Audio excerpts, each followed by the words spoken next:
औज़ुबिल्लाहिमिनश्शैतानिर्रजीम बिस्मिल्लाहिर्रहमानिर्रहीम। शुरू करती हूँ अल्लाह के नाम से जो नहायत मेहरबान और रहम करने वाला है।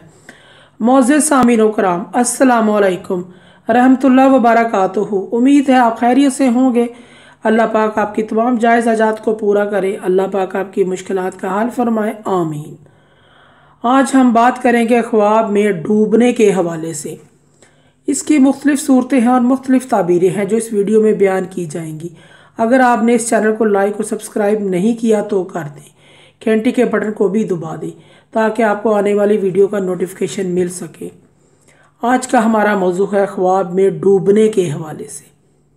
ख्वाब में कोई शख्स देखता है कि वो पानी में डूब कर मर गया है तो इसकी ताबीर ये है कि ख्वाब देखने वाला शख्स दुश्मनों के हाथों हलाक होगा। ख्वाब में डूब कर मरना अंजाम अच्छा ना होने की अलामत है।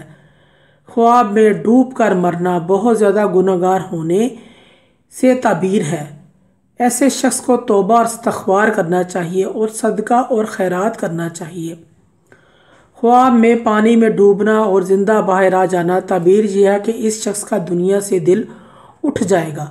ये शख्स दीन की तरफ मतवज्जो होगा और इसकी आखिरत भी अच्छी होगी। ख्वाब में दरिया में डूबते हुए देखना तो ये शख्स हाकिम वक़्त के हाथों हलाक होगा या कैद में होगा। ऐसे शख्स को भी सदका और खैरात करना चाहिए। ख्वाब में कोई शख्स मकान को डूबते हुए देखता है तो ये शख्स मुश्किलात में गिरफ्तार होगा।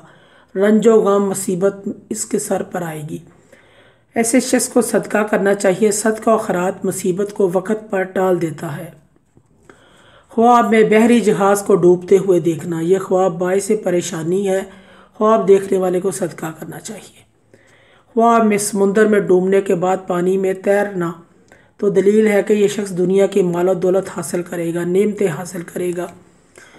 मोअज़्ज़िज़ सामीन कराम, अगर आपको हमारी ये वीडियो अच्छी लगी है तो इसे सदका जारिया समझ कर ज़्यादा से ज़्यादा शेयर करें। अल्लाह पाक आपके तमाम मसले मसाइल हल करे। अल्लाह पाक आपके हामी नासर हों। जज़ाकल्लाह।